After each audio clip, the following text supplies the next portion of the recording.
Pole చేయండి. ఇక ఈయనేమంటాడు, నీలాంటి ఎందరినో మట్టి గరిపించినాం. నీలాంటి ఏంది, కాళేశ్వరాన్ని మట్టి గరిపించారు, 7,000 మంది రైతులను మట్టి గరిపించారు, ప్రభుత్వ ఉద్యోగులను మట్టి గరిపించారు, నిరుద్యోగులను మట్టి గరిపించారు, డబుల్ బెడ్రూమ్ ఇళ్ళు అడిగిన వాళ్ళని మట్టి గరిపించారు, దళిత బంధు అన్నోళ్ళని మట్టి గరిపించారు, ప్రభుత్వాన్ని ప్రశ్నించిన వాళ్ళని మట్టి గరిపించారు, ఇక్కడ హైదరాబాద్ చుట్టుముట్టున్న భూములను మట్టి గరిపించారు. ఇట్లా ఎన్నో రకాలైన మట్టి గరిపించిన ఘనకీర్తి మీ కుటుంబానికి దక్కింది. ఇక్కడ పత్రికల్లో లేవనెత్తుతున్న అంశాలు కానీ, బయటపడుతున్నటువంటి మీ బొక్కలు కానీ, వీటి మీద మీ టాపిక్ ఉందా? లేదు. ఇక్కడ నీలాంటి ఎందరినో మట్టి గర్పించినాం. సీఎం రేవంత్ పై కేటీఆర్ ఫైర్ అయినట. కేసీఆర్ ఈ పిల్లి కూతలు మీ పిల్లి కూతలకు ఇక్కడ ఎవడు భయపడేటోడు లేడు, ఇక్కడ ఎవడు బెనికెట్టోడు లేడు. తెలంగాణ జెండాను ఎందుకు బొంద పెడతావు? తెలంగాణ జెండా ఏందా కేసీఆర్? నీది తెలంగాణ జెండానా? నీ గులాబీ రంగు మొత్తం ఎంటైర్ తెలంగాణకు ఆత్మగౌరవ జెండానా అది? ఒకవేళ అట్లా అనుకున్నా కానీ దాన్ని బొందబెట్టింది ఎవడు? దాన్ని బొందబెట్టినోడు ఎవడు? తెలంగాణ జెండాను బొందబెట్టినోడు ఎవడు? మీరే కదా. నాది ఇండియా మ్యాప్ అంటివి. ఇండియా మ్యాప్ అంటివి, నాది ఇండియా జెండా అంటివి. దాని మీద తెలంగాణ బొమ్మను తీసేసినోడు ఎవడు? జనావు ఆ సన్నాసి కూడా చెప్పాలి.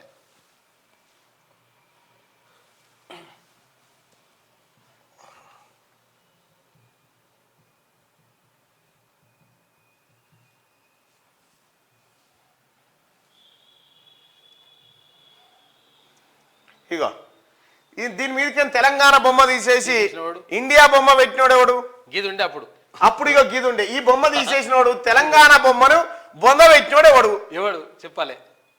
మీరే కదా. నువ్వు మీ నాయన్నే కలిసి తెలంగాణ బొమ్మను బొంద పెట్టి ఇగో ఈ మ్యాప్ను తీసుకొని వస్తుంది. టీఆర్ఎస్ అంటే తెలంగాణ రాష్ట్ర సమితి అనే పేరు తీసేసి ఇగో భారత్ రాష్ట్ర సమితి అని పెడితిరి. అసలు బొంద పెట్టిన వాళ్ళు మీరేనా? ఆ పార్టీల పేర్లే తీసేస్తారు. ఆ బొందలో ఇంకా అదొకటే కాదు, మీ జీవితాలు కూడా అలానే బొంద పెట్టుకున్నారు. అయిపోయింది అది. నీకు టీఆర్ఎస్కి ఏం నీకు తెలంగాణకి ఏం సంబంధం? నీకు అసలు తెలంగాణకు మీ పార్టీకి ఏం సంబంధం? తెలంగాణ తెచ్చినందుక, డెవలప్ చేసినందుక? తెలంగాణ తెచ్చినాడు. మీ నాయన నిమ్స్లో నిరాహార దీక్ష పేరుతోటి సెలైన్స్ పెట్టుకొని సాటుకు కొంగు సాటుకు తీసుకపోయిన ఇడ్లీలు బజ్జీలు తినుకుంటా మీరు నిమ్స్ కాడ ఒక విజువల్ అబ్జర్వ్ చేయండి. ఆ రోజు ఏమో ఉద్యమం కదా అని సప్పుడే కూకున్నాం కానీ ఇటు దిక్కేమో మీడియా నిలబడ్డది. ఆయనను బయటకు తీసుకొచ్చారు. బయటకు తీసుకురాని ఇటు చూసిండు, ఇటు మీడియాను చూసి ఇట్లు వేసిండు మెల్లిగా, కోడి మెడలు వేసిండు. నీ యాక్టింగ్ అప్పటికే తెలుసు మా అందరికీ. కానీ ఏం చేస్తాం? వికారాబాద్ చంద్రశేఖర్ గారికి తెలియదా నువ్వేం తిన్నది, ఏం దాగిపన్నదాడ? లేకపోతే విజయరామారావు గారికి తెలియదా? ఎవరికి తెలియదా? అయ్యా మీ నాయన తెలంగాణ తెచ్చినాడు. మీ నాయన తెలంగాణ తెస్తే 1,200 మంది ఎందుకు ఎటు పోయినట్టు? మరి వాళ్ళు 1,200 మంది ఎటు పోయి కాశీకి పోయినారు. మీ ఇంట్లో నీ ఒంట్లో కానీ, కేటీఆర్ ఒంట్లో కానీ, కవిత ఒంట్లో కానీ, హరీష్ రావు ఒంట్లో, సంతోష్ రావు ఒంట్లో ఇంత పెద్ద తెలంగాణ ఉద్యమంలో ఒక్క రక్తం సుక్క రాలిపడకపోయినా ఆ భూమి మీద మీరే తెచ్చినంటే. ఒకవేళ నువ్వు అంటున్నావు కదా తెలంగాణ తెచ్చినందుక అని అంటున్నావు కదా, తెలంగాణ ఎట్లొచ్చింది అనేది మీ నాయన నోటి నుంచి ఇందాం. మీ నాయన నోటి నుంచే ఇందాం తెలంగాణ ఎట్లొచ్చింది అనేది.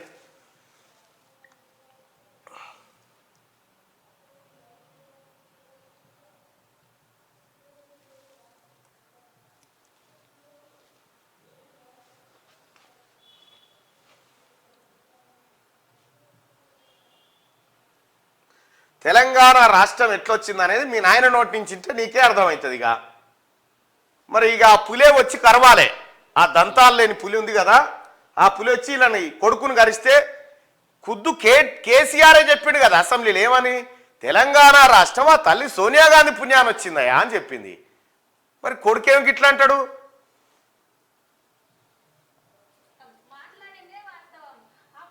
మైక్ పెట్టు.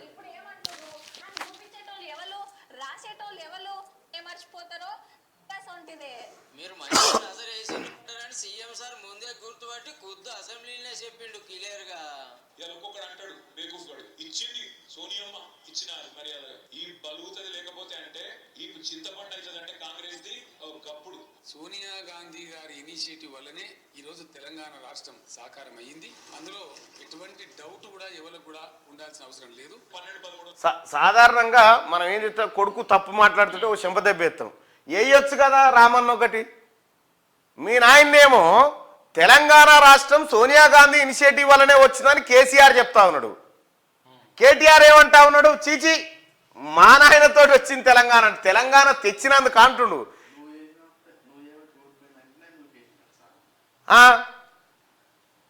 మీ నాయన కాలు ఎందుకు ఇరిగిందట?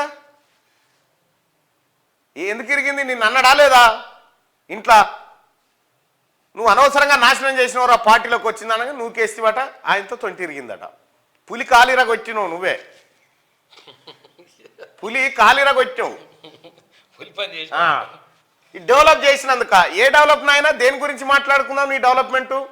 దళిత బంధులో 30% కమిషన్ డెవలప్మెంటా, లేకపోతే లక్షలాది జీవోలు దాచిపెట్టి దొంగతనంగా సంపద కొల్లగొట్టిన డెవలప్మెంటా, లేకపోతే వేలాది కోట్ల విలువైనటువంటి ఎకరాల భూముల్ని కబ్జాలు పెట్టిన డెవలప్మెంటా? ఏ డెవలప్మెంట్ గురించి మాట్లాడుకుందాం? నీ ఆస్తుల డెవలప్మెంట్ గురించా? దేని గురించి మాట్లాడుకుందాం? కేటీ రామారావు గారు ఇలా బిల్లు ఎవడో రంగు ఎవడో, ఈ రేవంత్ రెడ్డి గారు కూడా పూరాగా చెప్పాడు.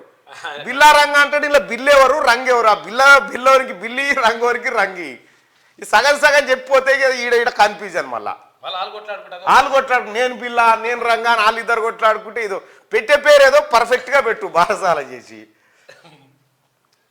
ఇప్పుడు తెలంగాణ తెచ్చినందుక, తెలంగాణ వచ్చింది సోనియా గాంధీ పుణ్యమని ఇలా నాయన అంటాడు. లేదు తెలంగాణ తెచ్చింది మేమే అని ఈయన అంటాడు. తెలంగాణ రాలే, తెలంగాణ జెండా ముసుగులో 2009లో దొంగతనంగా నువ్వు కేకే మహేందర్ రెడ్డి టికెట్ తీసుకొని అక్రమంగా ఉద్యమంలోకి జొరపడ్డావు. నిన్నెవడన్నా దేకిండా? నువ్వు ఎవడో తెలుసా? పోని తెలంగాణ జనానికి ఎవరికన్నా నువ్వు పరిచయమా? ఉద్యమం జరిగేటప్పుడు అది డెవలప్ చేసినందుక. నువ్వు చేసిన డెవలప్ ఏందా? కాళేశ్వరం డెవలప్ గురించి మాట్లాడదామా? సుందిల్లా, అన్నారం, పంపులు మునిగిన డెవలప్, ఏ డెవలప్మెంట్ గురించి మాట్లాడదాం చెప్పవు? ఏ డెవలప్మెంట్ గురించి మాట్లాడదాం? ఉందా నీకు కనీస జ్ఞానం ఉందా? ఏం చేసినాం మేము? సర్వనాశనం చేసినాం కదా, నిరుద్యోగుల ఉసురు పుచ్చుకున్నాం కదా, ఆరోగ్యశ్రీ నాగం చేసినాం కదా, సివిల్ సప్లైని అప్పులపాలు చేసినాం కదా, డిస్కంలను 81,000 కోట్ల అప్పుల్లోకి నెట్టేసినాం కదా, మొత్తం తెలంగాణ రాష్ట్రాన్ని 6,71,000 కోట్ల రూపాయల నష్టాల్లోకి తీసుకుపోయినాం కదా, కాళేశ్వరం విరిగిపాయే, కొండ పోశమ్మ తెగిపాయే, ఎక్కడ కాలువలు వదిగిపాయే, అటు సంగమేశ్వరంకే నీళ్లు వాడెత్తుకొని పాయే, ఇక్కడ ఫామ్ హౌస్ కాడ మాత్రం 600 ఎకరాలు జమాయే. ఇదా డెవలప్మెంట్? సోనియా గాంధీ గారి ఇనిషియేటివ్ వల్లనే ఈరోజు తెలంగాణ రాష్ట్రం సాకారం అయ్యింది. అందులో ఎటువంటి డౌట్ కూడా ఎవరికి కూడా ఉండాల్సిన అవసరం లేదు. డౌట్ సంగతి కాదు కానీ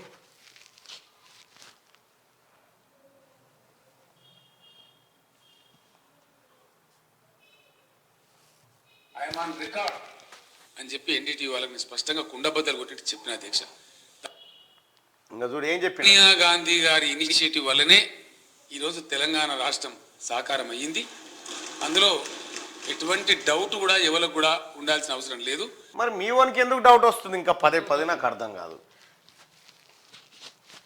ఈయనట బొందబెట్టుడు తర్వాత ముందు హామీలు నెరవేర్చంటుండు. నీ కోసం హామీలు నెరవేర్చరు, ప్రజల కోసం, ప్రజలకిచ్చిన హామీలు నెరవేరుస్తుంది కాంగ్రెస్ పార్టీ. గోతికాడ నక్క లెక్క చూస్తా ఉన్నావు ఇట్లా. మళ్ళీ ఏమైనా సందు దొరుకుతుందా, ఏం కథ, మళ్ళీ ఏమైనా దొరుకుతుందా ఏంది అని చూస్తా ఉన్నావు. నీకు ఈసారి నీ పార్టీకి రోత కూడా దొరకదు ఎన్నికల్లో, రాబోయే ఎన్నికల్లో. ప్యాలాలు కూడా దొరికాయి పీనుగల కాడ. ఎట్లాగైనా అమలు చేస్తున్నారని అమలు అంటుండు. నేను చెప్తేనే అమలు చేసిరు, లేకపోతే చేయకపోతుండని చెప్పుకో తిరుగుతారు వీళ్ళు. ముందు హామీలు నెరవేర్చు. హామీలపై తప్పించుకోవాలని చూస్తే వదిలిపెట్టం.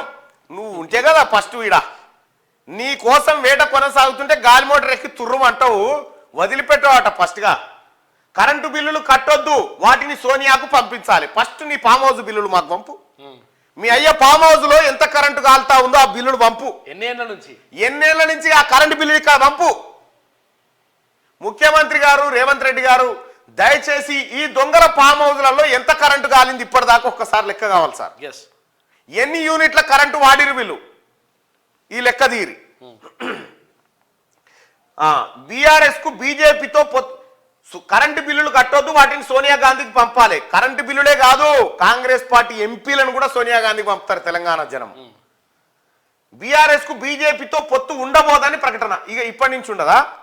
ఇప్పటి వరకు ఉండదు. ఇప్పటి నుంచి ఉండదు అంటున్నావా? ఎట్లా అది క్లారిటీ? బీజేపీతో బీఆర్ఎస్ కు పొత్తు ఉండదు అని పదే పదే ఎందుకు చెప్తా ఉన్నావు? ఎందుకు ఆ మాట వస్తా ఉంది నీ నోటి నుంచి? అంటే మనది ఇంటర్నల్ సోపది కదా. 54 మంది కాంగ్రెస్ కు రేవంత్ ఏక్నాథ్ షిండేలా మారతారని ఆరోపణ. ఈ కాంగ్రెస్ కి ఏక్నాథ్ షిండేలు ఎప్పుడు తయారు కాలే కానీ బీఆర్ఎస్ కు మాత్రం మీ బావ మాత్రం ఏక్నాథ్ షిండే అవుతాడు. బీఆర్ఎస్ పక్కా అవుతాడు. చూడు, మీ నాయన నువ్వు కేసి కాలిరగొచ్చాం పాప ముసలాయన. లండుకో బొండుకో అబద్ధాలు చెప్పో ఏదో ఒకటి చెప్పు నెట్టుకొచ్చింది అంతో ఇంతో.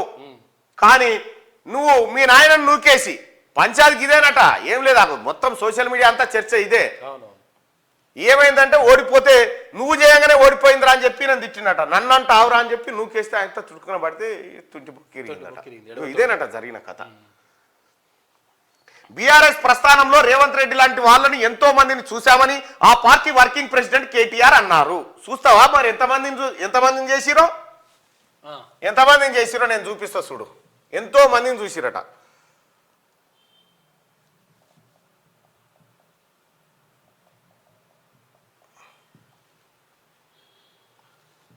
చూడు, ఎంతో మందిని చూసిరటగా.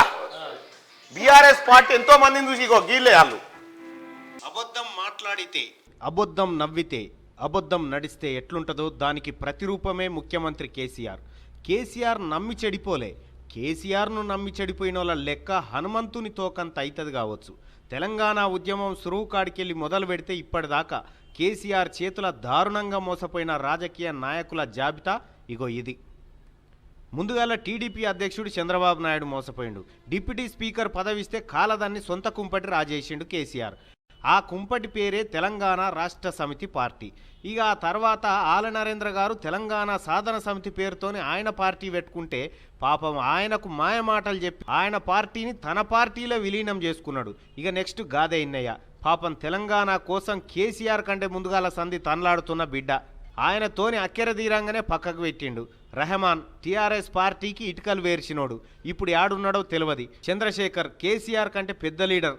రా అన్నా కలిసి పనిచేద్దామని ఎంట దింపుకున్నాడు. మంటిలాగా అలిపిండు. ఆ తర్వాత జిట్ట బాలకృష్ణారెడ్డి పాపం ఉన్న ఆస్తులన్నీ తెలంగాణ ఉద్యమం కోసం దారపోసిండు. ఆఖరికి టిక్కెట్లు ఇవ్వకుండా ఆయనంతలా ఆయనే బయటికి పోయేటట్టు చేసిండు. కేకే మహేందర్ రెడ్డి సిరిసిల్లల గట్టి పట్టున్న నేత. తన కొడుకు కేటీఆర్ను లీడర్ను చేస్తేందుకు మహేందర్ రెడ్డి రాజకీయ జీవితంతోని ఆట ఆడుకున్నాడు కేసీఆర్. ఈయనైతే వలవల ఏడ్చుకుంటా పోయిండు టీఆర్ఎస్ భవన్ నుంచి. రవీందర్ నాయక్ బంజారా గాంధీవే రవీందర్ అన్నా నువ్వని ఆకాశమంతా మీదికి లేవట్టి టికెట్ ఇవ్వకుండా కిందెత్తేసిండు.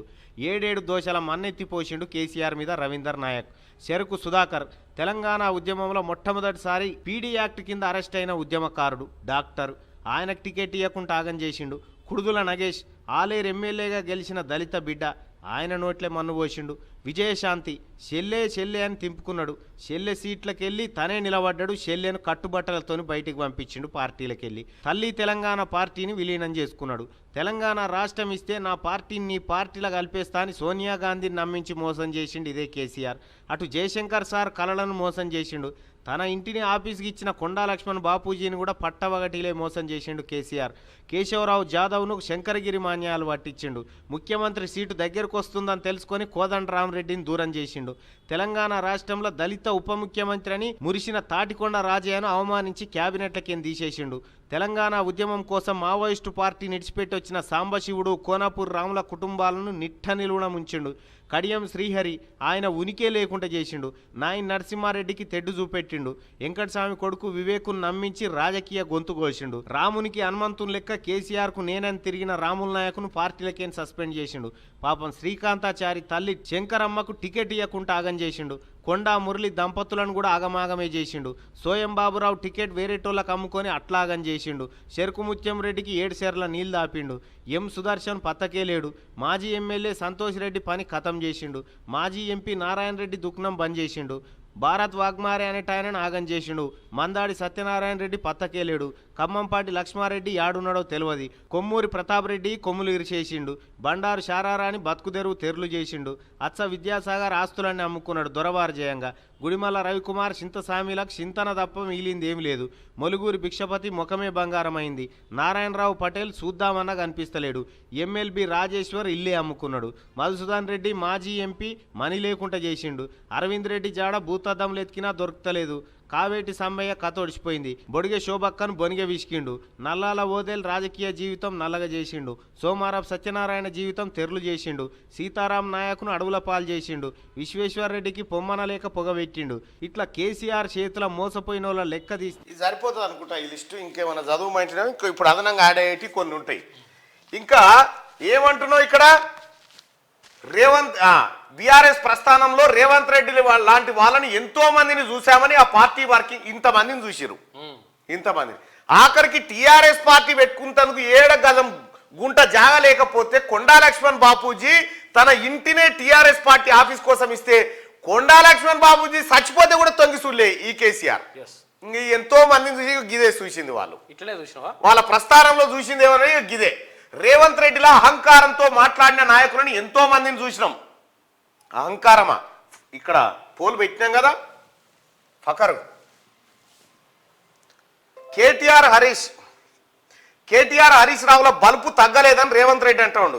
కేటీఆర్ హరీష్ బలుపు తగ్గలేదా అంటే ఎస్, కేటీఆర్ హరీష్ బలుపు తగ్గలేదని 193% మంది అంటారు. రామారావు ఇగో ఇది నీ బలుపు తగ్గలేదట. ఇంకా ప్రజల మాట ఇది. ఇంకా బీఆర్ఎస్ ను 100 మీటర్ల లోపల బొందబెట్టే సంగతి తర్వాత ముందు హామీలను 100 రోజుల్లో నెరవేర్చడంపై దృష్టి పెట్టాలి అని వ్యాఖ్యానించాడు. మీకోసమో మీ మాటల కోసం వెయిట్ చేస్తలేదు ప్రభుత్వం తన పని తాను చేసుకుంటూ పోతుంది. శనివారం తెలంగాణ భవన్లో నిర్వహించిన సికింద్రాబాద్ హైదరాబాద్ లోక్సభ నియోజకవర్గాల సన్నాహక సమావేశంలో కేటీఆర్ మాట్లాడారు. రేవంత్ లెక్కనే ఎందరో మక్కలో పుట్టి పుబ్బలో పోతదని బీఆర్ఎస్ పై నిలిగినరు. 2.5 దశాబ్దాలుగా పార్టీ నిలబడి అలాంటి ఎందరినో మట్టి గారిపించింది. ఇంతమందిని మట్టి గారిపించింది పార్టీ. ఇప్పుడు చదివితిరుగా లెక్క, ఇంతమందిని మట్టి గారిపించారు. ఏ మాత్రం సిగ్గు శరం లేకుండా కనీసం చీమునెత్తురని ఉండాలి. పార్టీ కోసం పనిచేసిన వాళ్ళు ఎటుపోయిరు, ఏమైపోయారు, అంత దొంగలకు లంగలకు లఫంగలకు వాళ్ళతో సోపతి. అహంకారం ఎవరికి ఉండే? మీకు ఎవరన్నా కలిసిరా? ఎవరన్నా కలిసిరా? కలిసినా నువ్వు కలిసినావా?